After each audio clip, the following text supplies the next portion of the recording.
One of the key things in our work on heritage gardening in handprint care was to ask the question, how can rainwater capture and soil moisture conservation be included in heritage food gardening?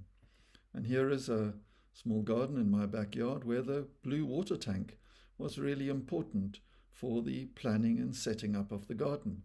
But more important were the starting points in heritage, and the earliest water capture known was on the terraces of Inyanga and also by the Bokoni in Mpumalanga.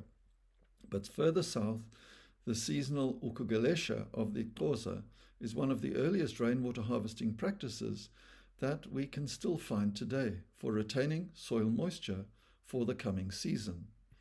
And here, if you look at the rainwater coming into a model of a garden in cross-section, then you can see that water flows right across and is an essential component of any heritage gardening for handprint care.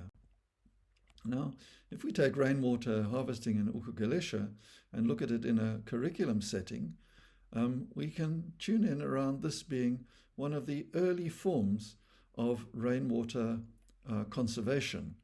And for centuries, the Xhosa experienced cycles of drought.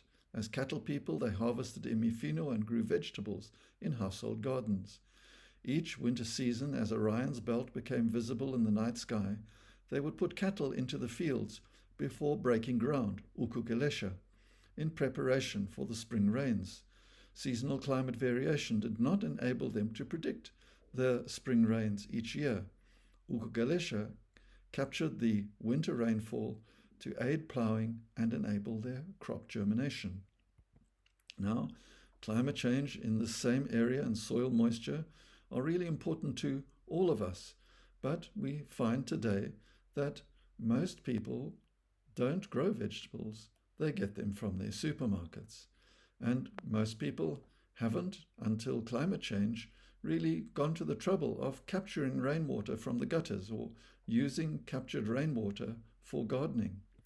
And the kind of solutions that they've had is to begin to use municipal water, but the rainwater tank is an investment, but it provides water for gardening and water for emergency situations in climate change. And it's not simply a matter of using a water can for growing the plants that we love to have around our garden, but also looking at how can we conserve water. And one of the questions that we have to ask ourselves is, well, should we use a hose? Should we use a watering can? Can we get water from a rainwater tank?